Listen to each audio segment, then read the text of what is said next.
Well, good morning, everyone. Good morning. It is January 7th, 2026. It is so good to see you all this beautiful and amazing Wednesday morning here in Austin, Texas. So far, so good. What do y'all think? We are going to try WebEx. I can't do Google Meet because it won't give me one link that I can use all the time.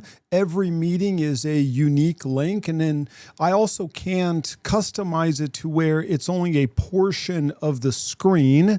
And then it also does not mirror the image. So those are three reasons why I cannot use Google Meet. I wish I could use Google Meet, but that's not an option. And sick and tired of Zoom. So we're going to try WebEx. Did a lot of research and tested this out yesterday. So far, so good. But let's go ahead and do a sound check. Can y'all hear me okay? Everything good to go? Y'all hear me loud and clear? How's the screen? How's the layout on your end? I did a lot of testing on my end, but so far, so good. Let me get some feedback from you all. As a matter of fact, if someone could unmute yourself, let's just get a volunteer to unmute yourself. And hopefully I can hear you, because if I can't hear you, then... Oh, Aaron, go for it. How are we doing? Good morning. It's a miracle. Beautiful. It's a miracle. I can hear you. I love it. Good to hear you, Aaron. Good to see you all, even though no one ever has their webcam. I wish I could control your computer and just activate everyone's webcam like right now immediately. Wouldn't that be like slightly scary and good at the same time? That would be awesome if we could do that. You all, lots going on here in Austin, Texas. Lots going on with the real estate market. Let's go ahead and open this up for broker Q&A. Manira said, my husband uses WebEx for his clients and loves it. I'll say this, I've been super impressed. So far, I've been super impressed. I look forward to seeing how the recording comes out. On my cloud recording, didn't come out as clear as I was hoping. Hopefully that's like a cloud recording deal. But, you know, Violet is saying your audio video is not syncing. Is everyone experiencing that? Or is the video a little bit like on the lagging side of it? Let's just see here. Let me go to, let's see, all good on my end? It's good on my end. Okay, looks like we have a resounding good on my end. So yeah, looks like it might be latency on the internet side of things, but it looks like it's good on y'all's end. So y'all, let's go ahead and open it up. Broker Q&A. Broker Q&A, just want to give you a really quick update because I do know that this is going to be someone's question, and that's going to be, have you heard from Trek? What's going on with open house? Are we required to get the agreement signed every time someone comes into an open house? And the agreement that I'm talking about is the brand new agreement that they came out with called it's really not an agreement, it's more like a form, the Unrepresented Customer Showing Form, the most recent direction that we received from the Texas Association of Realtors, along with the Texas Real Estate Commission, is that every single person that walks into an open house has to, and it's not our listing, it's not your listing, it's not a team price listing, must be given this agreement, and they must sign this agreement. Right? That's the latest and greatest. Well, let's talk about this brand new form that was just published and released effective January 1st of 2026. Pursuant to 1101563, a broker must enter into a written agreement with a prospective buyer before showing residential real property. The delineation that they used to say was, well, an open house is really not a showing for a customer. It's a public gathering showcasing a property. Now, if the customer discussion occurs at the open house, then that triggers the requirement, but it's just a public gathering, and they've since redefined that. This form is only to be used when a broker does not represent the prospective buyer or seller, and the only act of real estate brokerage being performed is showing real property. Broker will, at broker's reasonable discretion. Well, what the heck does that mean? Provide customer with access to the real property described above according to the following. No representation. Broker does not represent customer and customer's real estate agent. Customer does not currently have a representation agreement with another broker. Okay, so if they do have a rep agreement with another broker, then obviously we don't have to provide this. No compensation. Broker will not charge customer any fee for showing property under this agreement. No advice and opinion. Broker will not provide customer with any advice or opinions regarding real property or real estate transaction. However, broker may confirm property details such as size, price, and other terms concerning the property. No other brokerage service. Broker will not provide customer with any other brokerage services under this agreement other than providing access to the property. Broker and customer may agree to additional services and compensations for such services in a separate written agreement. Now, see, I've got a lot of questions. Let me go ahead and finish reading. Term. This agreement is non-exclusive and automatically terminates at the conclusion of the showing the property described above, and in no event later than 14 calendar days from the last date initialed below. Okay? So even if you don't show the property, it automatically terminates.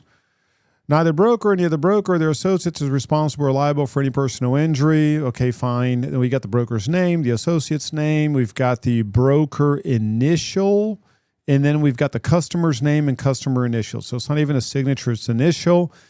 And let me get to your questions. Also, I have a question about open house signs. There was some rule that came out about where we can and can't put them, right? Well, that's going to be based on, yes, there absolutely is a rule related to that. We actually are going to revisit that within the Friday meeting. So I'm going to do a follow-up on the Friday meeting on exactly what the sign placement rule is related to really any sign for advertisement. So absolutely, we're going to go over that on the Friday meeting, mainly because I need to basically read those again and see exactly what is going on with that sign placement. So many things were passed in 2025. 2025 can be defined as like the bureaucracy year for real estate, where everything upended. Really ridiculous. Why did they start doing this? Were there lawsuits to justify this overregulation? No, absolutely not. There weren't any. It's just ridiculous. The reason why they did this is because they're not in business. They've never brokered a real estate transaction. I certainly, and now, am I biased? Of course I'm biased. I just don't see where this serves the customer. It's really dumb, ridiculous. But my point to track was very simple, which was, okay, you're saying we need to provide this within reasonable discretion. Give me some guidance here. Is it when they walk into the house? Is it before they walk into the house? If they walk into the house, then they refuse to sign. Do I kick them out of the house? Do I have to give them an IBS? What if the property's not listed by anyone? What if it's a new construction? You only talked about a property being listed by another broker or a property being listed by the same brokerage company. What if it's not listed at all? What if it's that new construction open house? What if it's a for sale by owner? So I emailed them very clear questions. They didn't even acknowledge. I mean, I sent it to the general counsel, to the Trek Enforcement Division, to the licensing division, and not even, I got the automated acknowledgement. Hey, we received your email, but no response. 5 days, no response. Now, if we don't respond within 2 days, what happens? Our license is at risk. We all know that. They passed that rule a few years ago, but zero response. So I followed up. I didn't get a response. Can you please provide clarity on this? You're telling us that we need to get this signed at an open house, that it's not our listing. Give me some, when? And also I said, what's the fine? What's the fee? What's the consequence of not doing this? Like, my thing is this is a very broad interpretation in a very broad enforcement of 1101563, a very broad. Open houses were always considered Hey, this is public. This is simply a public viewing of a property. This is not a customer. This is the member of the public. They have since redefined that to where every single person that walks into an open house is going to be treated like a customer, not like a member of the public. Hey, here, come to the open house. Just let us know what you want. That is what's going on right now. That's what they're doing. Silly, ridiculous. I'm certainly seeking clarity, but if they don't respond, there's nothing that I can do about it other than say, yeah, as of now, the latest and greatest is that they absolutely said that we need to get this signed if it is not an open house that is a team price. I'm pretty sure you said you're going to cover this, but how will they enforce this form? That was exactly my question to track. What is the enforcement mechanism around this? Is it a fine? Is it a licensing revocation suspension?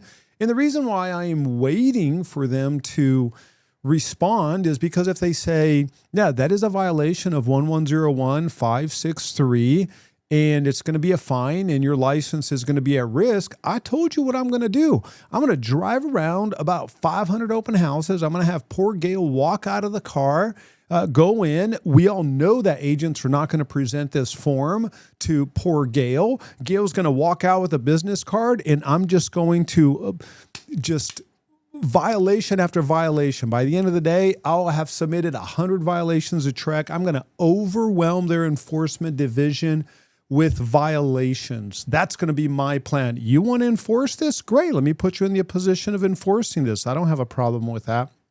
So that's my plan. That's what I plan on doing. So bottom line, you all, is that we still need clarity. Aaron said, feels like Miranda rights for customers. Doesn't it? It's like you have the right to remain silent, customer, not really customer, member of the public. Anything you say will be used against you when you are trying to purchase real estate, maybe, but you're really not trying. You're just a neighbor. Insane. I just don't feel like this serves the customer. Open houses have been happening for decades without any issues whatsoever. No issues. And this is such a broad overcorrection. Really silly, ridiculous, just downright dumb. Now, I'll say this. I already have some team price agents saying, Dan, I'm never going to do open houses again. Wrong move. Wrong move. The reason why is because do team price open houses. You don't have to provide this form. Do team price open houses. The other thing is this. If 20%, 30, 40% of the people say open houses are now overwhelming. Let me ask you a question. Do the buyers know that this is going on? Do the real buyers have any idea that this nonsense is going on behind the scenes? No, they don't. They're still going to go to open houses. The difference now is that the number of buyers are the same, but the number of open houses are less. The other thing is this. Are you going to have a bunch of agents stumbling and bumbling their way through this form and sounding all dumb? Yeah. And then they're going to come across you and you're going to, sound professional, engaged. You know the form. You're like, this is great. This simply says that you don't owe me any money and I can just show you the property. When you learn how to present this in a confident and articulate way, just like the IABS, I love the IABS because it makes us stand out and it makes us look prepared, professional, polite, and that is what the member of the public is wanting. So now you're going to have less people competing with you in open houses. You're going to have more people that are going to be bumbling and stumbling their way through open houses, which is going to mean what?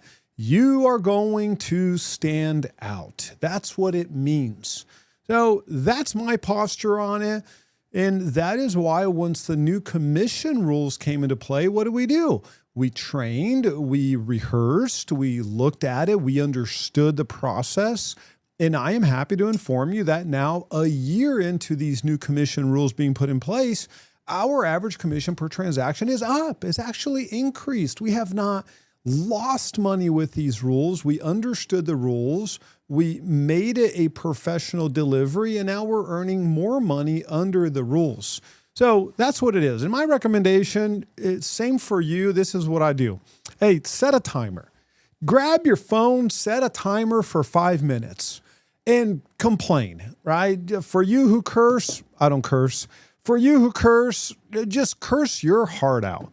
right? Just 5 minutes. Set a 5-minute timer and just scream and yell and complain. And this is horrible. These people are idiots. And as soon as that 5 minutes is up, say, all right, let's get down to business. Let's move on. I did my complaining. It's not going to change. Let's just move on. Let me understand this form. Let me professionalize it. Do that, move on, and we will be totally fine. Okay? Any other questions, you all? Any other questions? Questions, comments, concerns, criticisms, complaints? Any other questions?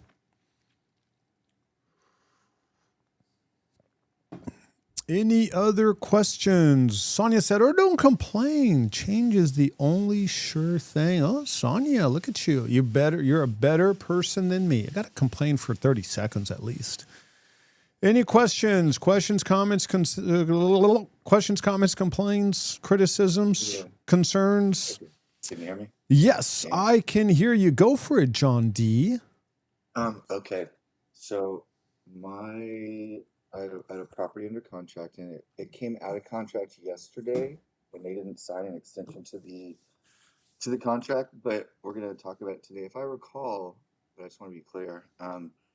It can still move forward even though they didn't sign the amendment the day that it closed, as long as we just act like we're moving forward with it, then that makes it legit still. So I aim to get it signed today and have an actual extension in place. But what's the protocol for that? Yeah, very, very good point. Let me go ahead and pull up the contract here. You bring up a situation that has happened quite a bit. And let's go to paragraph 9 of the contract. And that's going to be the closing section of the contract.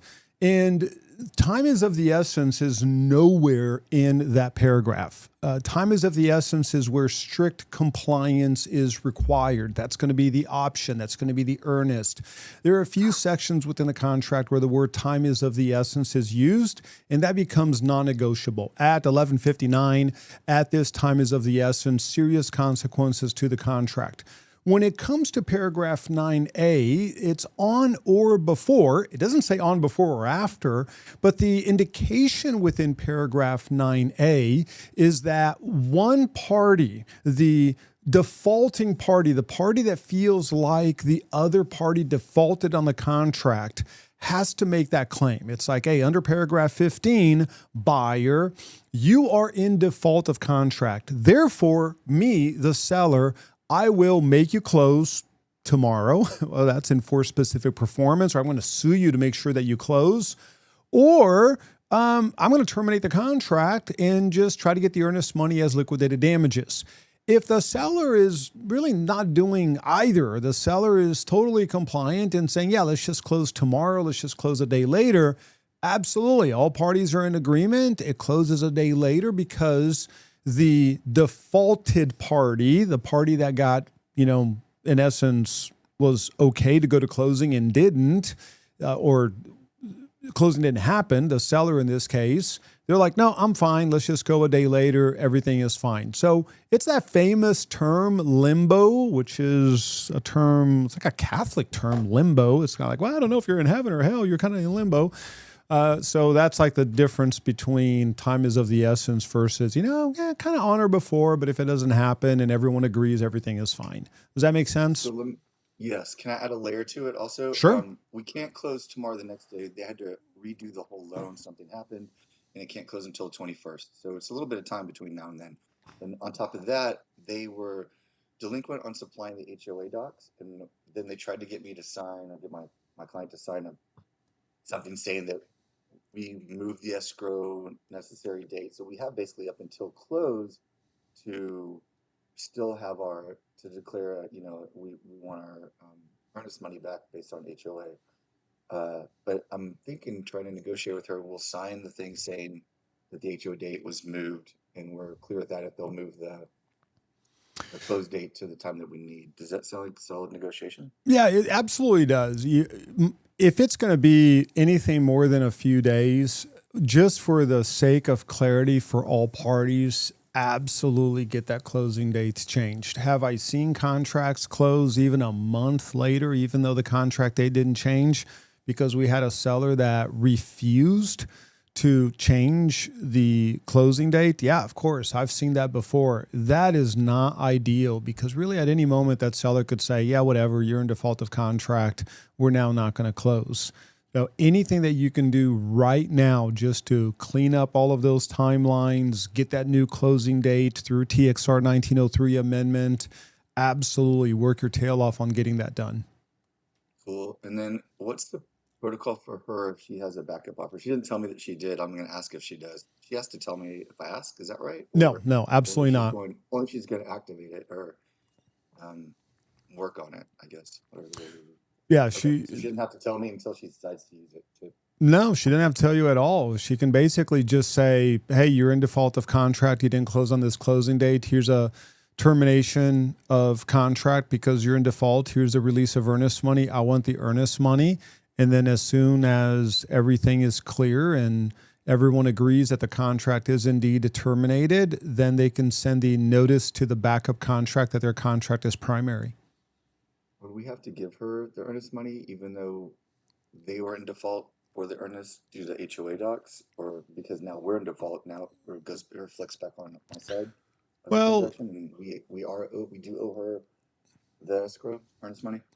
Well, once again, default is not something that is triggered automatically. It's something that one of the parties says, hey, you're in default of contract and I'm going to use my right under paragraph 15.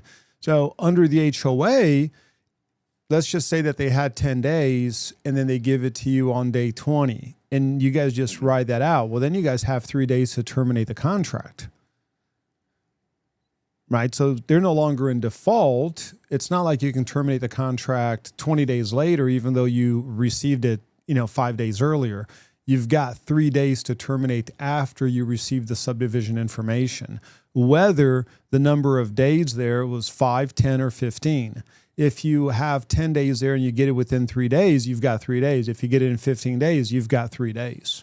Now, so what the buyer has to do, the buyer has to say, hey, I didn't get the subdivision information. Hey, seller, you're in default of contract right now. Okay, well, now the buyer has 2 options. I'm going to sue you to make sure that you give me the subdivision information, and then I have 3 days to terminate, or I'm going to go ahead and terminate right now because I didn't get it. And then if you look at the final line on that box 1, it says that the buyer does not receive the subdivision information. The buyer may terminate the contract at any time prior to closing. Yeah, that's if they don't get it at all. Okay, if they never get it. So we did get it. So now we only have 3 days from when we received it. That's it. Once you get it, you've got 3 days. Once you get the subdivision information, which includes the copy of the restrictions, bylaws, rules, resale certificate. Once you get it, you got 3 days. Okay, cool. Thanks. Yep, absolutely. Very good question, you all. Very, very good question. We got a few more questions right here. We've got a question. If a house is going on hold, do normally agents try to contact the sellers wondering if I need to warn my client like when they expire? Can you clarify the question, Sonny? I'm having a hard time understanding the context of the question. I know. I read it and I went like, what did I just write? That's all right. So if I put a property on hold, like when the property is expired, then you have a lot of agents just contacting the seller constantly. But does that happen too when a property goes on hold? It should not. Yeah, on hold, you still have an active listing agreement. It absolutely should not. Not to say that it won't. Agents right now are desperate, and I wouldn't be surprised. I mean, goodness, here recently we had an agent contact one of our clients that was still under an active agreement, and I turned him into Trek.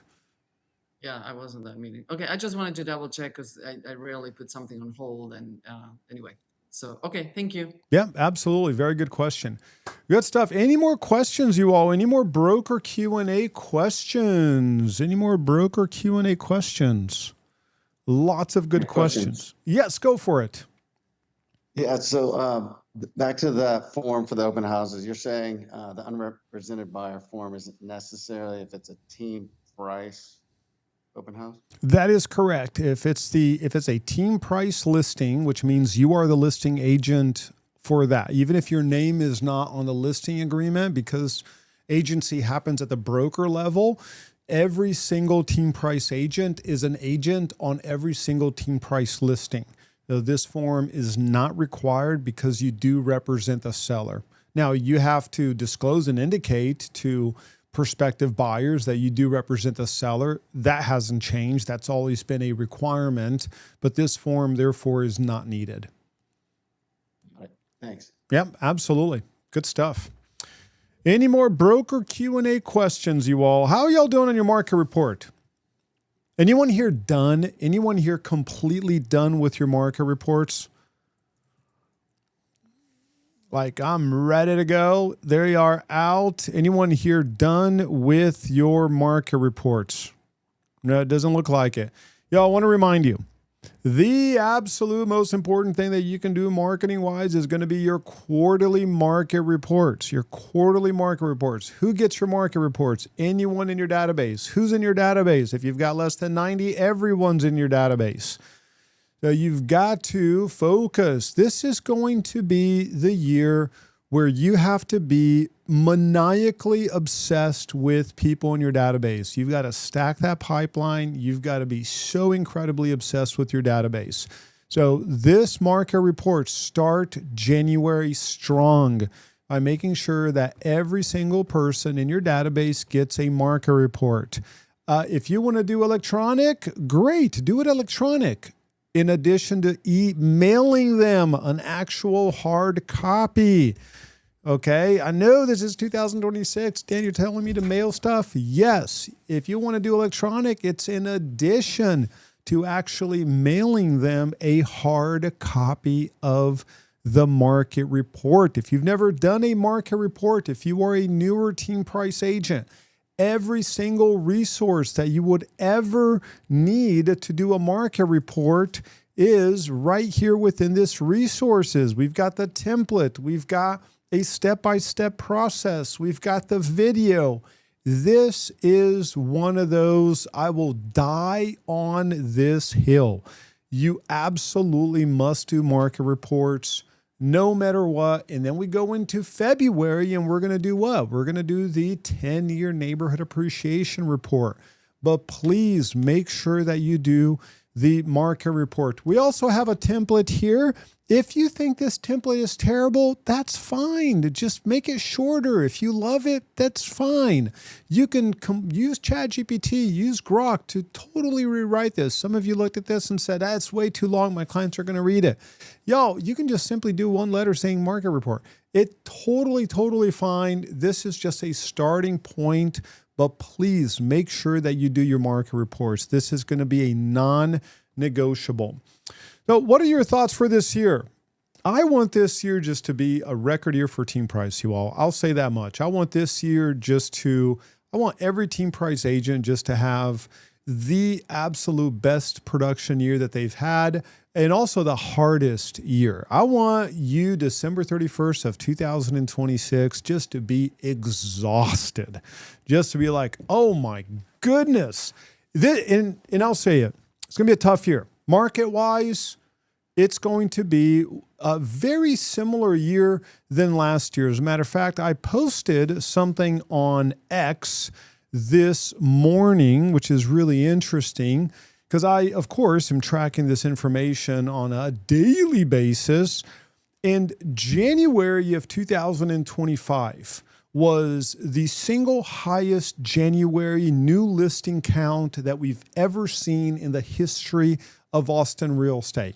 4,319 new listings came on the market January 2025. Where are we in the first 6 days of January compared to January of last year? We are slightly lower. January 1st through the 6th of last year, there were 584 new listings. So far, we're looking at 573. So we're 11 listings off, which statistically, is that a lot? No, it's not a lot. So we are now just slightly trailing just a little bit the record January that we've had. Now, we're only using 6 days worth of data. I think that's plenty to see the trend line. So that is something that we've noticed now 6 days into January, that we are just right there neck and neck with the highest January on record. This confirms my prediction that we're going to hit 20,000 active listings somewhere around May, June timeframe. So if you've got, and yeah, one thing that we did notice is that months of inventory is plummeting because we saw so many expireds and withdrawns. When you look at the month of inventory data, do not be deceived by that data. We are right now in a buyer's market across the entire area because it's retreated under the 5 month of inventory. And then some zip codes have very low inventory, but it's not because demand has necessarily exploded. It's because we had a lot of quits. We had the single largest expired on record December of 2025. That caused active listings to go down. When you divide the number of active listings by the average that sold over the past 30, 60, 90 days, or even the average over the past year, it's going to cause months of inventory to go down. Not because of absorption, but because of the availability of inventory. So that's another thing that we noticed. Another thing that I posted here recently, days on the market. When a property closes in January, when did it go under contract? If it closes in January, when does it go under contract? October, November, December timeframe. Right? If it closes in January, when did it go under contract? Yeah, November. Days on the market. So now we are getting the glimpse of which kind of properties closed in January. Look at the days on the market.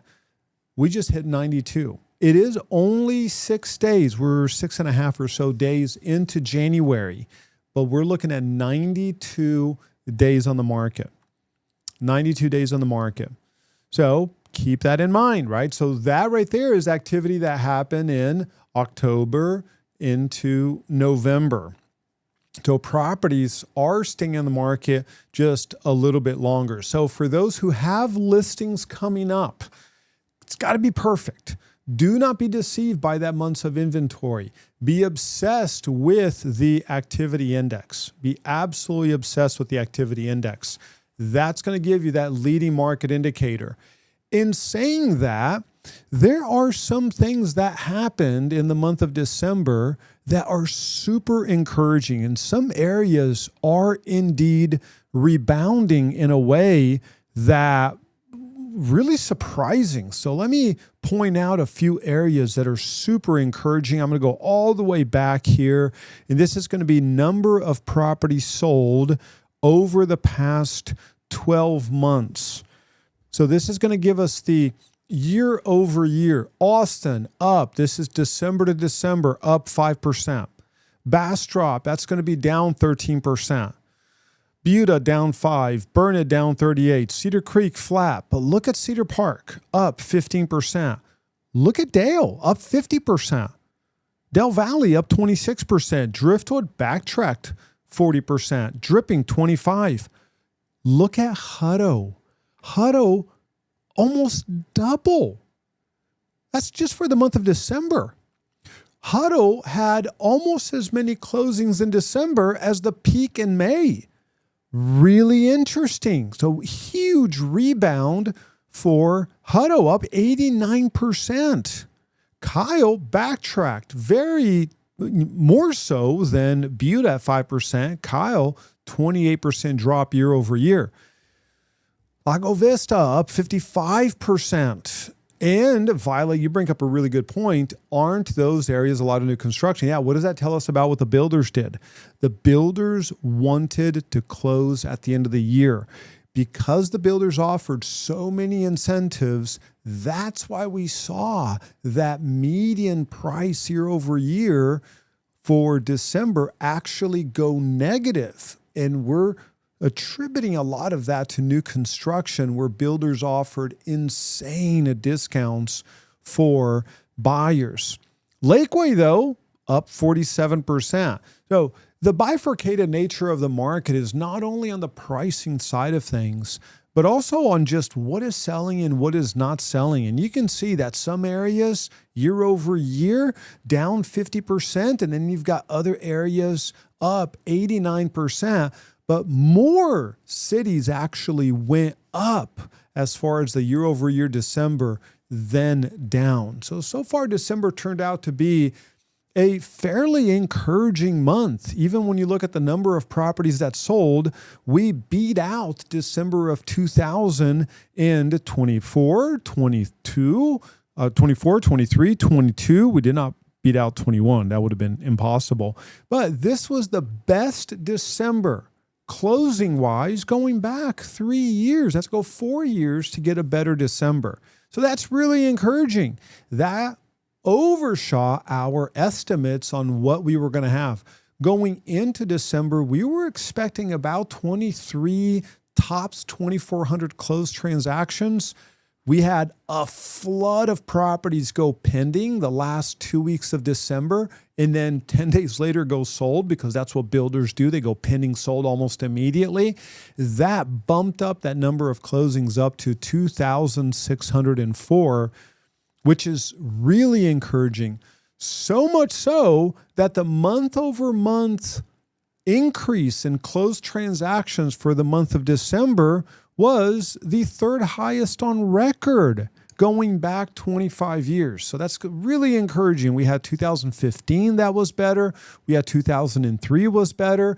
But December on a month-to-month sold basis was the third best December going back 25 years. That's really encouraging.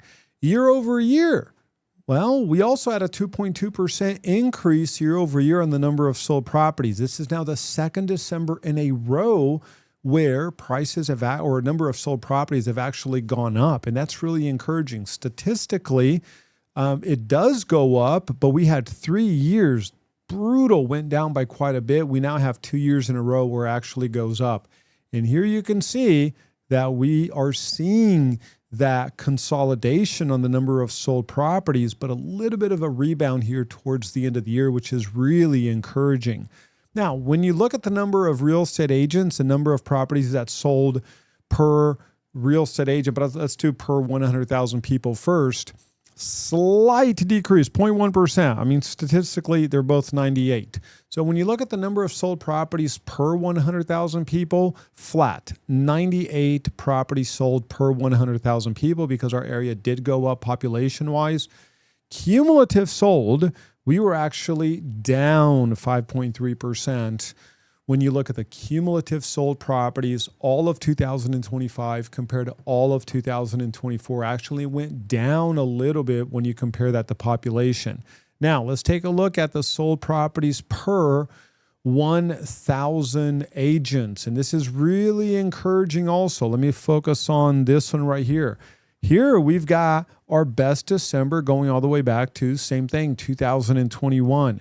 And a fairly decent increase, a 25% increase month over month, and an 8.2% increase year over year on the number of sold properties per 1,000 agents. And we are seeing that rebound starting to happen.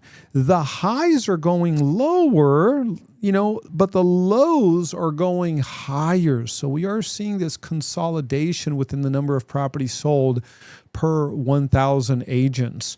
Our hope is that this will actually cause a more of like a break up, and that it will continue to improve as we go into 2026. But on the number of sold properties per 1,000 agents, it's an 8.2% year over year increase. And when you look at everything that sold 2025 compared to 2024, we're looking at a 1.6% increase on the number of sold properties per 1,000 agents. So that's really encouraging. I closed one in December and they were pushing everything by the end of the year. Yeah, you're absolutely right. Here's another thing that's also really encouraging you all, and I'm going to show you the affordability resource that we have here, because prices have gone down 21% to be exact, which is amazing. Incredible. Let's look at this here first really quick. We are down 16.04% on the average sold price, and we are down a whopping 20.92% on the median sold price. Some areas are down 35, 45%.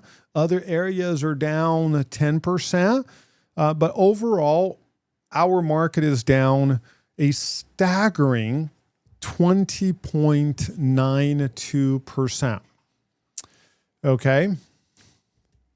So income is actually up.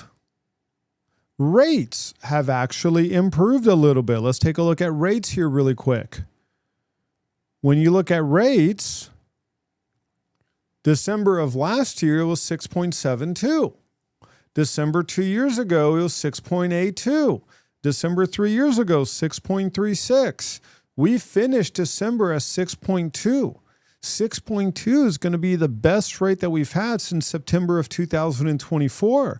The second best going all the way back to September 2022.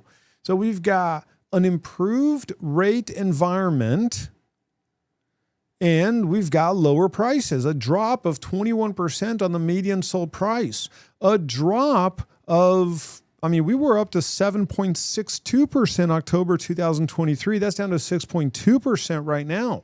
So what is happening with affordability? And then we also had an increase in the household income.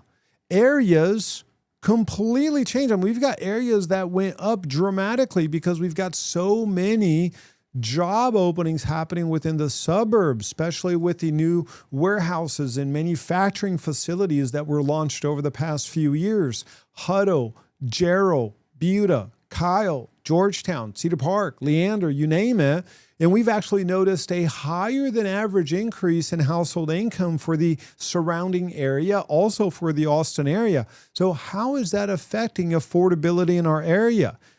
We've got the PITI using 20% down, the median sold price, $3,191, down 6.6%. The most affordable December going all the way back to 2021. But here's where it gets really encouraging. Let me show you the PITI in relation to income. For the month, and this is actually, let's take a look at it. Let's take a look at this one. Right now, 34.72% of income going towards a monthly mortgage payment. 34, we got up to 47%. We're at 34.72% right now using the median household income for our MSA. Y'all, we are so close to that 30.69, which is the historical average. So very close. Look at the median sold price to income ratio. This is amazing. Yes, we did get down to 3.80 in September. We're at 3.94 right now, slightly higher than the 3.89. But look where we come from. We were at 5.04 December of 2021. We're at 3.94 right now, meaning that the median sold price to income ratio is only 5% higher than the historical average, which is 3.74. So how does that affect certain areas? Let me show you a few more things. This is the household income minus the income needed to purchase a property if 30.7% of your income went to the PITI. We got as high as $51,000, meaning you need to make $51,000 more than you're making right now to afford the median property. We're down to $14,000. Look at the difference. Huge difference. Look at that. We got all the way down past $50,000. And we are now, and this line is going to keep on going up. So what does that mean for certain areas? When we update the household income for all of these areas based on the new figures that we have from the Bureau of Labor Statistics, from the census, from City of Austin, all of that information, we have 12 out of our 30 cities. 12 out of our 30 cities now are within the affordable range, 0 to 35%. 0 to 35% are now, that's considered affordable, where 0 to 35% of your income goes towards your PITI. Of course, that's using 20% down and all that. But we have 12. We have not seen this number in years. 13 are moderately affordable. Y'all, it wasn't too long ago where it was 30 were unaffordable. 0 were affordable. Now we're at 12 are affordable. In certain areas, you've got Buda, number 3, 25.4% of your median of the household income goes to PITI. Amazing. Just incredible. And then you've got the builder incentives. You've got rate buy downs. So this is really encouraging stuff. Real estate is all about affordability. That's all that matters. It's affordability. Look at what happened with Gerald's income, because obviously it's got a big military population. They had a big pay increase. The pay in Gerald went up by quite a bit. That's number 1 at 22.8%, which is under the 28% that lenders will use. So this is really encouraging. On the zip code side of things, you've got 26 out of 75 that are now within the affordable. We now have downtown Austin in the affordable category. Can you believe that? Based on the income of 78701, which is 173. Downtown Austin is now statistically considered affordable with a median list price of $675,000. It is considered affordable based on the median household income. So this is super encouraging. I mean, look at 2.5. 2.5, you've got 19.6%. That's the number 1 zip code out of 75 zip codes.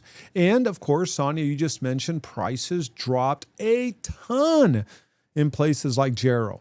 So, y'all, we are so close to a market rebound. I mean, we're so very close. Is there still pressure within the market? Of course there is. We see that. We feel that. We look at the activity index. We see the pain points. We know the market inside and out. And at the same time, there are some areas like, oh my goodness, how low can a possibly go? That's what's happening right now. And look what's happening with your price to rent ratio. And this right here just blew my mind when I saw this. Let me see. No, this is going to be the rent versus buy. Let me go find the rent versus buy, renting versus buying analysis. The reason why I say that we're still looking at pressure within pricing is because of this. Have prices gotten down? Absolutely. But the gap between the rent price and the PITI price is still really, really high. So right now, buyers are still having a tough time pulling the trigger on the buying side because it's so attractive to rent. Take a look at this chart. I've been doing this now since 2004. And the percentage of income going towards the median rent has never been lower than it is right now, which means this is the cheapest time to rent in Austin, going back at least 25 years. Realistically, you could go back 35, 40 years. In relation to income, this is the cheapest time to rent in Austin. You know, for giggles, I just pulled an apartment complex that I'm really familiar with, and I looked at what rents were like back in, 2015, and that apartment complex rents today are $200 a month cheaper than in that apartment complex in the year 2015. 10 years, and now it's cheaper. And that is happening across the board. So this is the least expensive time to lease. Who here plans on being in real estate for the next 5 years? Next 10 years? I know I do at least. I do, right? So think about this. Think about the tenants that you are placing right now in rentals. what's going to happen for them right now? They're saying, hey, I want to rent. Why would I buy that property? Because if I look at my rent versus buying analysis, and let me just take any zip code for that matter, let's just say the 78751.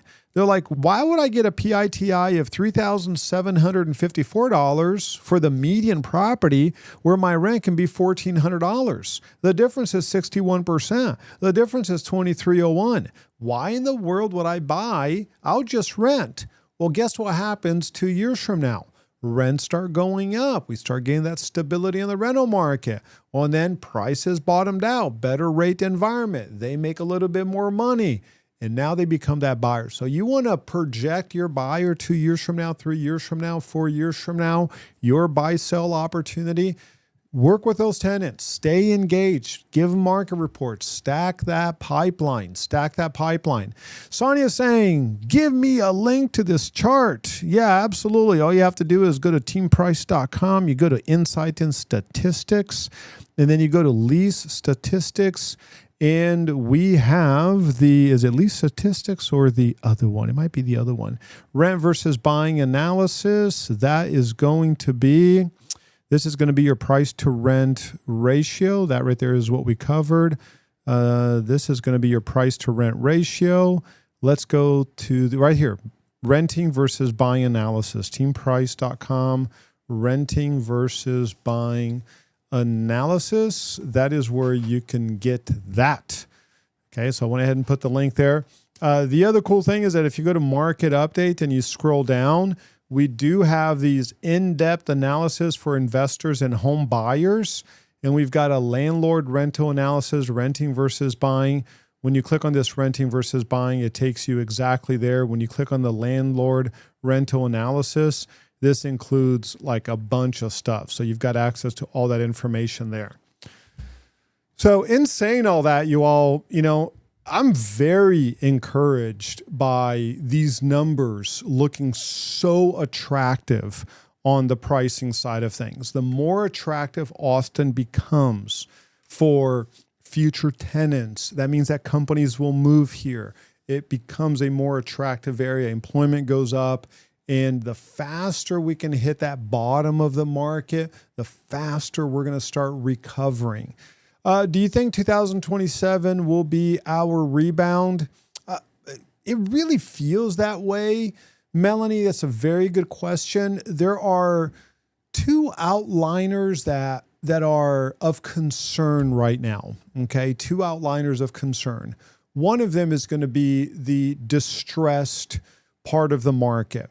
As soon as we start seeing distressed sales enter the market, and when we look at Realist, there's just a lot of backup inventory that I do foresee hitting the market third and fourth quarter of this year, and that will always put pressure on pricing. So we're going to have to wait until third and fourth quarter just to see how many distressed properties are going to enter the market.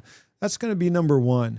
Number two is really that multifamily. I mean, what's happening with multifamily right now is insane. I know that I've showed this to you all quite a few times, but I've been tracking not Austin, New Mexico or Minnesota, Austin, Texas. When I pull up Austin, Texas, and I see that there are 37,885 apartments that are currently active on the market, and then you expand that to the surrounding area and you bump that sucker up to 50,000. And then you see that there are 18,000 new coming on the market in the next 12 months. That's crazy. Melanie said that's 200 more than Monday. Yeah, that's, and when that puts pressure, that increases distressed sales. Bottom line, that's what happens.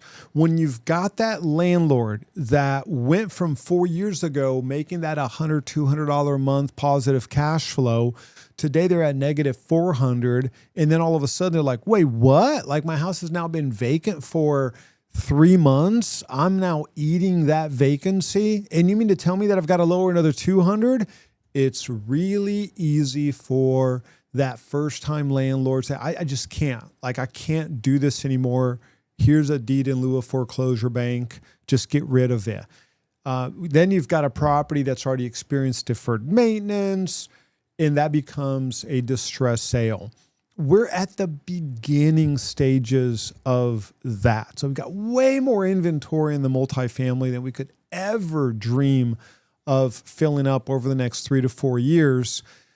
And that is going to be one of those concerns. Now, on the national scene, of course, if the national real estate market indeed starts to correct, and we have from this baseline a national correction that occurs, we're going to get caught on that. We're going to get, it's like a riptide. We're going to get caught on that riptide. Now, what's the worst case scenario? Well, worst case scenario is going to be, I would put it at the 15% further drop in pricing, 15, possibly 20% further drop in pricing, which would put us at 40% drop in pricing. That's the worst case scenario. The realistic scenario, I would say it's going to be that 5 to 7%. So if I had to make what I feel is a reasonable prediction, is a further 5 to 7% correction from that peak, that would put us at about that 25 to 27% drop. I feel like that is absolutely reasonable. That does put all of those indicators back to the mean, back to the median and mean, depending on how you want to calculate it, and then stability, and then a long-term rebound. That would put the timeline closer to that 2027 with, now, I believe that a full market recovery, like we're not going to go back to a median sold price of $550,000. In my personal opinion, we won't see that until like 2040. Like, I'm being serious. Like, I don't see us getting back to that 550 median sold price until like 2037, 2040. Like, I would put that like at over a decade personally. That's what I would say. Like, we're not going to get a 4.98 compound appreciation from now until the 2031. Like that's not going to happen. There's no way. That's not going to happen. So I would push that out another 5 years easily. And that's why I'm telling my friends or people that I know or listing presentations that I'm going to, like, I'll just wait until the market comes back. I'm like, oh, hey, I'll be in business 2041, and you just have 50,000 market reports to enjoy yourself between now and then. So that's certainly my opinion on it, if I were to look at the broader market. Let's talk about some of the other forms that have been updated. Good news, you all of these forms are updated in Transaction Desk, so you do have access to the latest and greatest. Recap for everyone. We did not see as many changes on the listing agreement than we were expecting by looking at the red line forms that they issued late last year.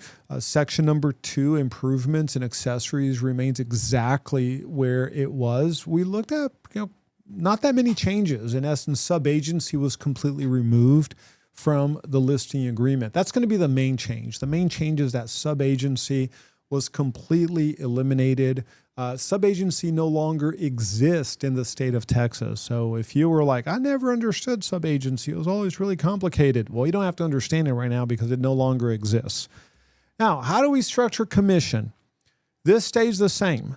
You can either get the entire amount and then offer a portion of that compensation to the other party, or you can just get your amount and allow the other party to negotiate the compensation through paragraph 12A1B, the contract.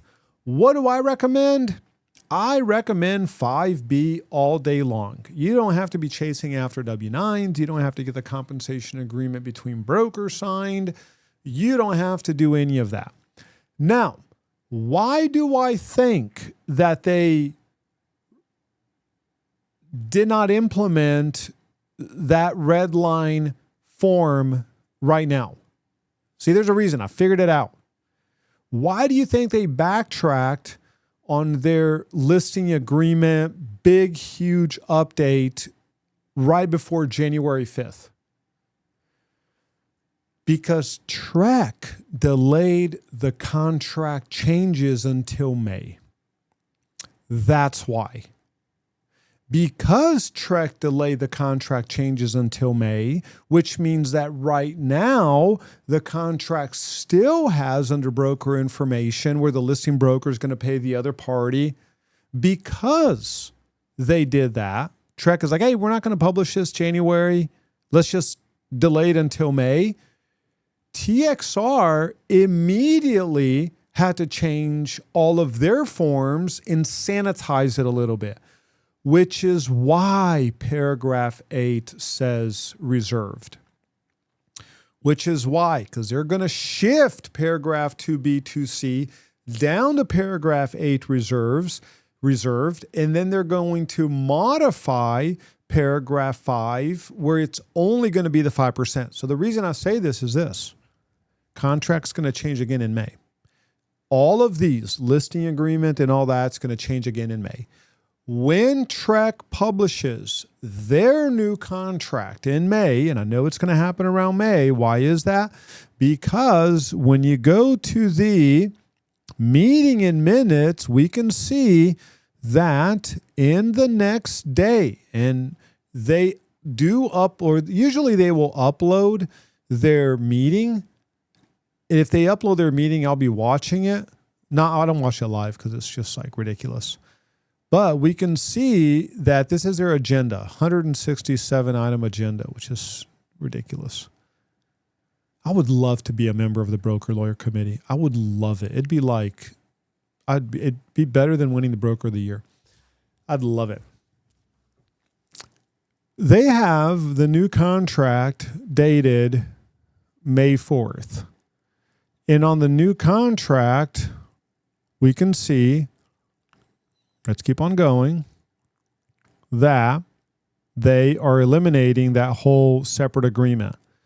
They delayed this from January, which is why TXR had to completely redo their listing agreement, do a minor update right now, removing subagency, which is a statutory requirement. They had to do that, but they delayed the compensation to match with the contract. Does that make sense? So bottom line, contract's going to change again in May. Listing agreement, all of that. It's going to change again in May. I promise you that. Mark my words. But between now and then, you just have to worry about the fact that subagency is gone. It really doesn't matter. So any questions about any of these forms that have changed and that have been updated? Any questions on any one of these? I did receive one question, which is, Dan, did they do away with a short form? No, the short form is still available. The short form is available under the all section. This is everything. I just have this separate tab of only the forms that were updated January 2026. So these were updated January 2026. All the other forms are still available. These are just the only ones that were updated. Any questions? Another update, IABS. If you go to teamprice.com and you scroll down and you click on IABS, you're going to notice that the brand new IABS is already available. It's already there. Now, this is what I can't control. Can I control your Facebook, your Instagram? No, absolutely not. You have to go back and you have to update all of the IABS. I do know that some of you have personal IABS links on teamprice.com, and those are in the process of being updated. Some of you might log into that and see that it's been updated. Others, I'm still updating that. But if you have the IABS, if you've uploaded IABS anywhere else, you've got a personal website, you use a different company to run a lead gen website, you have to contact them and you just, hey, here's the brand new IABS. So you've got to make sure. So Facebook, Instagram, TikTok, wherever you're hosting and housing that old IABS, it has to be updated with the new IABS. So please make sure that you do that. That's not something that I control. You need to make sure that you do that. When you log in into your transaction desk, you're going to notice that your template already has the brand new IABS, already has the brand new general information notice to a buyer, but it's not a bad idea just to click on it just to make sure that is indeed is the brand new one, and everything is there and everything is perfect. I verified it. It's there. Listing agreements there. Everything appears to be on the up and up, but it is not a bad idea at all just to make sure on your end that everything is there. Everything is perfect. I even went inside all of our other templates that we have. Let me go to here again. And let me just show you really quick. We're going to go to templates, transaction templates, and we're going to go listing residential, and we're going to go to forms. And you can see that the listing agreement is indeed the one that was revised here this year, 2026. That's the new listing agreement. Everything is good to go. All right. Do you need to amend anything? No, you don't have to amend anything. If you have the old listing agreement that was signed, not a big deal. You don't have to amend that. You're good to go. You're totally fine on that. Okay. Had they changed paragraph 5 and removed paragraph 5A, then we would have had to amend the listing agreement. Because they did not remove paragraph 5A, we are good to go. One more thing. Resources, learning, contract proficiency. Amazing job you all last year on doing your contract proficiency. And if anyone here were to guess, how many contract proficiencies did we do last year? Any guesses? How many contract proficiencies did we do last year? 43. We did 43 contract proficiencies last year. Isn't that amazing? 43. So my goal this year is to break that record. We're going to do more than 43. We're going to do 44. So we did 43 contract proficiencies, and we're starting this year with this property. Y'all, make a goal. Make a goal for yourself. Reason I started the contract proficiency was back in 2006. Back in 2006, a long time ago, almost goodness, 20 years ago. That's hard to believe. 20 years ago, 2006, I was like, I want to sell a house a week. I want to have a closing a week. I mean, wouldn't it be awesome just like a closing a week?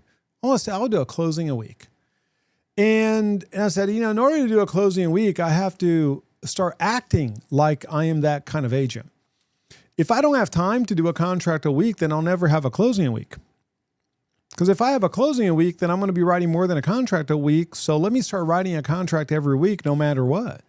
Because if I don't have time to write the practice contract, how am I going to have time to close the real deal? So for me, it was very simple. It was Friday at noon. I just had a reoccurring appointment on my calendar every Friday at noon. And the reoccurring appointment was 30 minutes. And it basically said, did you write an offer in the past 7 days? And if I hadn't written an offer in the past 7 days, I did a practice contract. And it was just the mindset of, if I want to be a top producing agent, I have to start acting like a top producing agent before I become a top producing agent. Because if I don't act like a top producing agent, I'll never become a top producing agent. Right? So it's like, it's where mindset meets diligence, right? It's like, it's where the faith and the hard work, right? It's like you got to have faith, but you also have to work hard. Both of them coincide. So that's my challenge for you. It's have that same, who here is willing to do that? Who here is willing to put a time on your schedule? Like Friday at 1. You've got the meeting on Friday. Why not noon? Why not 12:30? We've got the meeting there at ABOR until 1 p.m. Right? So whatever time works, right? Here's my promise to you. It'll change your life. It'll change your career. And it's a very simple question. Did I write an offer for a client in the past 7 days? If the answer is yes, do you have to do the practice contract? No. But once again, if you're like, well, Dan, you don't understand, I don't have time. Well, so then you don't have time to be a top producer, which is great. That's fine. But I'm imploring you. I just take that challenge. What would it be like? Because contract proficiency isn't just about learning the contract. It's about being so proficient at your job. It encompasses your goal setting. It encompasses you being able to explain the contract. So it increases your confidence. And my thing was this: I always want to go to the weekend saying, I wrote a contract this week. I wrote a contract this week. I wrote a contract this week. So some of you all, like Melanie, amazing, right? Just kind of like, hey, I'll do this. Some of you all, you kind of struggle with the contract proficiency. You're like, oh yeah, I've been meaning to do it. Been meaning to do it. May this be the year where you just stop making up those excuses. Set up that time. 1 p.m. on Friday, whatever it is, whatever day works for you. We review it 9 a.m. on Wednesday. But I'm telling you, if you matched this simple exercise with the mindset of, if I don't have time to do a practice contract, how am I going to have time to do a real contract? It'll just change your mindset. And now it's like, okay, game on. And you know the best way to stop doing contract proficiency is to start doing real contracts. And allow the real contracts to replace your practice contracts. Allow it to be the case. Okay. Any questions on that? Any questions, comments, concerns, criticisms, complaints on it? No questions, no comments, no contract questions.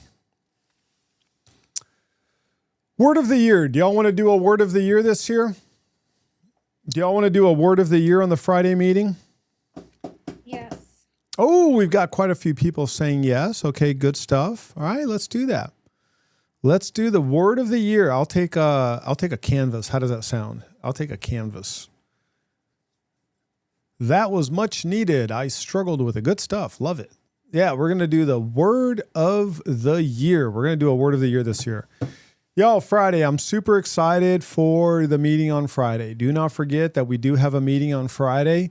Next week, if you didn't get the memo, no meeting next week because Gail booked a trip to Breckenridge. So the kiddo's going to be snowboarding all of next week, Monday through Friday, nonstop.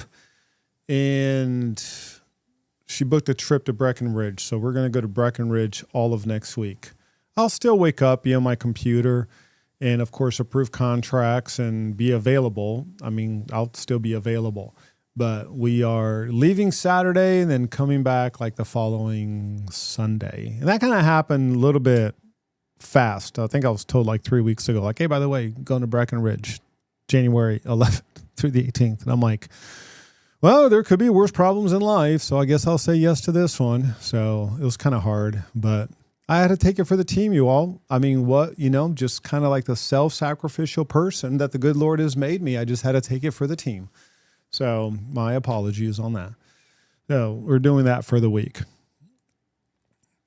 Any other questions? Any other questions, comments, concerns, criticisms, complaints? Going once, going twice. All right, let's finish the meeting by taking a look here at the market. Let's do a really quick state of the market. Thank you, Jeff. I appreciate it. We've got 12,516 active listings in the Austin area. 54.8% of those listings have had at least one price drop. We are up 14.7% on the number of active listings.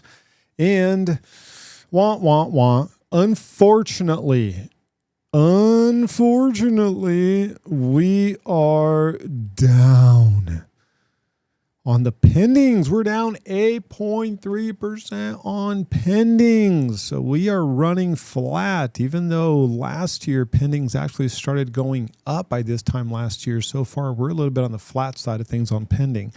My hope is that it's going to rebound here. So as of really, really early this morning, we were at 3,023 pending. And here's the thing, we're at exactly 3,023 right now. So even from the time that I pulled this data, which was crazy earlier. I was like 4:30 in the morning. We were at 3,023 at like 4:30 in the morning. And we're at 3,023 right now at 11:21 a.m. Do you still see us getting to 20,000 listings? Yeah, absolutely. I do see us getting there. It's not going to be March. It's going to be closer to May, June timeframe. That's what I envision us getting to the 20,000 listings.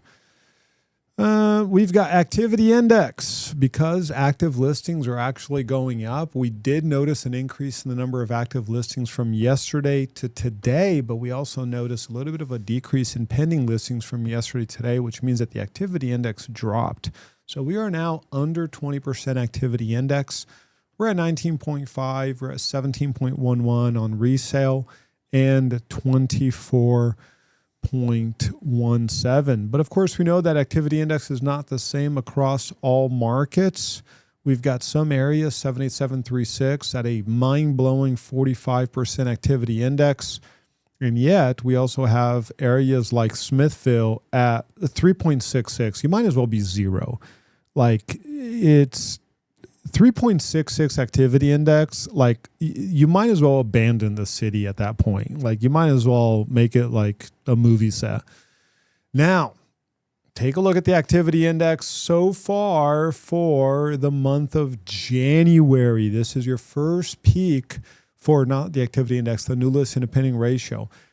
Your first peak for the new listing to pending ratio for January, we are starting the first 7 days of January at a 0.46 for the entire month of January. Of course, it's not going to end here. It is going to go up, but this is going to be your first peak into the new listing to pending ratio for the month of January.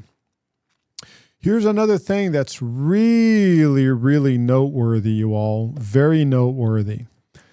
Because one thing that happened, this is the first time that this has happened, going all the way back to 2011, is where the number of new listings exceeded the number of pendings.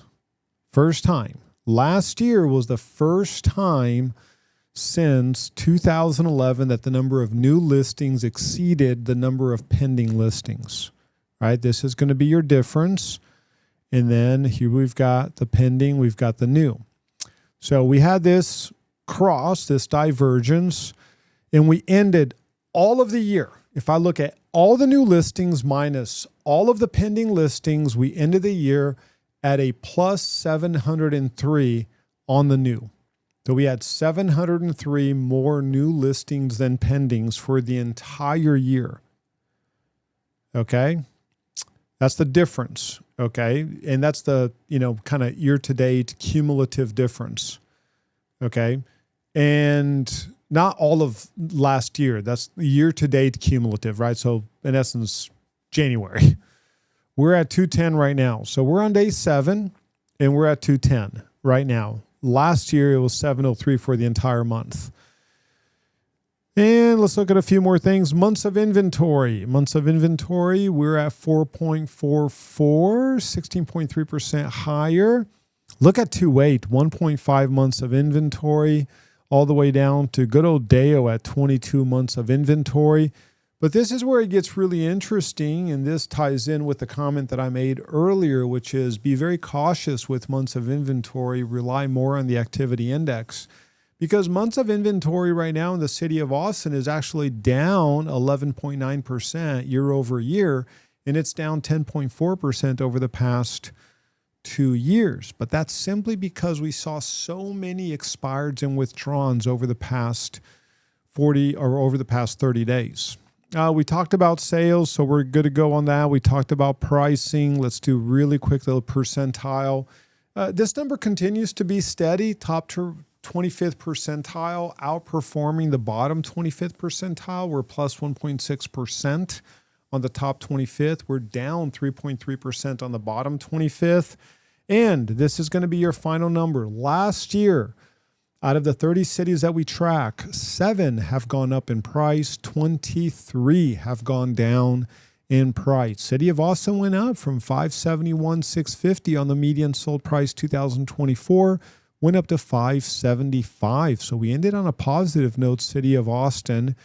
And the least performing city was Burnett. That's going to be a drop of 17.8. The best performing was Driftwood with 15.2. Driftwood is also the best performing city going back 25 years using the compound appreciation rate. It's a 6% compound appreciation rate in Burnett over the past 25 years. Not one city ended up being negative over the past 25 years, which obviously it's not. But the least performing city going back 25 years is going to be San Marcos with a 3.5% appreciation over the past 25 years. Leander, number 2, which is why I moved there. And we've got the absorption rate. We ended the absorption rate December 2025 at 23.2%, slightly under the previous year at 25%, and obviously under the median for the past 20 years. And this is going to be your famous market flow score, 0 to 10.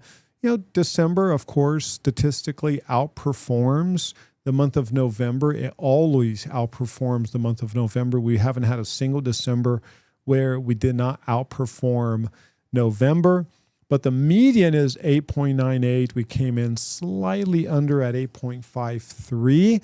But it did not turn out to be a bad December. It turned out to be a really encouraging December with the uptick on the number of sales that happened after December 20th, primarily new construction. And that's going to be your Austin Daily Briefing, you all. We've got some good news and we've got, some not so good news. Danny, any info on Dan? I said Danny. Only my family calls me Danny. Dan, any info on San Antonio, even if it's very general? I'm expanding but don't have Sabor access, so my info is limited. The only thing I know about San Antonio is that it's big, it's large, it's got good Mexican food. That's what I hear.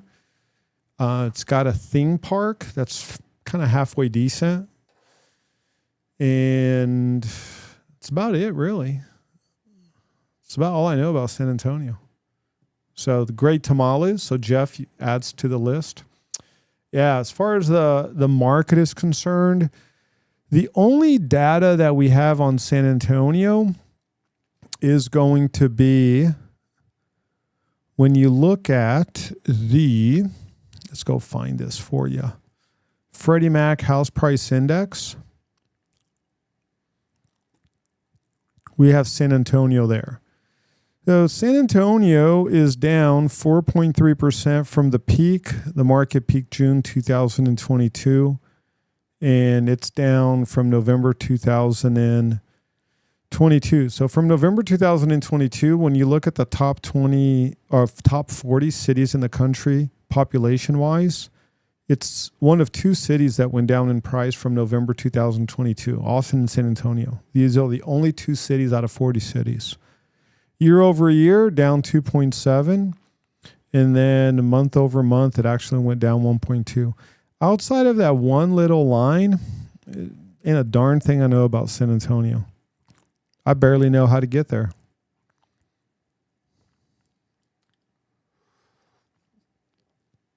No idea. I know what Charles Barkley thinks about San Antonio, but I'm not going to say anything about that. You can do your own YouTube investigative work on what Charles Barkley says about San Antonio, but that's all I know. All I know about San Antonio are YouTube shorts from Charles Barkley. That's all I know. They are funny, you all. Come on now. Any other questions? Any other questions, comments, concerns? I know people are going to be Googling Charles Barkley San Antonio, and some of you are going to think it's hilarious. Some of you are going to be highly offended. I neither endorse nor criticize it. I just report the news. I am just a news reporter. Have no opinions in the matter of what I report. Oh, before we go, let's take a look really quick. What's going on with the bond market? Bond market is down 3 basis points. We did see a drop in the mortgage application number that actually went down 10% week over week, which was super disappointing because rates have improved. ADP non-farm employment came in a little bit lower than expected. Factory orders lower than expected. Well, we had some, non-manufacturing prices. That actually came down, which is good. Job opening labor turnover report. That number plummeted. They were expecting to go up to 7.6 million, dropped to 7.1 million. I'm really fine with that. And we had some Institute of Supply Chain Management numbers come out on the positive side of things. It's going to be more so the rest of the week because we've got a lot of employment figures coming out. We've got tomorrow's Thursday, a lot of employment numbers coming out tomorrow, but more so on Friday. We're going to have a lot of good information on Friday talking about unemployment, employment, what's going on with all of that. I expect these numbers to be, they're expecting the unemployment rate to go down from 4.6 to 4.5. Personally, I don't think it's going to happen. I actually think it's going to go up, but I could be wrong. I hope I'm wrong. I don't want people losing their jobs, but I think that number is going to go up. That's just my feeling on it. So don't bet on it. That's my feeling on it. All right, you all, it is 11:32. If there are no questions, comments, concerns, criticisms, complaints, thank you all so much for joining. And by the way, the WebEx experience, are we good on WebEx? Are we good on just continuing to use WebEx? Like, what are your thoughts? Was this better than Zoom? I get a feeling it was better than Zoom, but I'm not the end user. I'm not seeing what you all are seeing. Was it clear? Was the voice clear? Was the video clear? Was the screen clear? What are y'all's thoughts on this? Are we good using WebEx? Okay, all great. Okay, good stuff. Getting good positive feedback for the most part. Okay, seems normal. Okay, good stuff. The other thing I like about WebEx is that you can do it through your browser without installing anything. So that works out for some people. You might be in a different computer that doesn't allow you to install a program, and you can just do it through the web browser. So we're going to stick with WebEx. I'm feeling good about it. Well, you all, thank you all so very much for joining. Super appreciate it. I will have the Thursday stats available for tomorrow. And then please do not forget to join us for the Friday meeting. And then back to the contract proficiency. Make that your goal. If you did not write a contract by Friday at 1 p.m., do the contract proficiency. Hope you have a great day. If you do not have any more questions, thank you all so very much for joining. Super appreciate it. Talk to you later.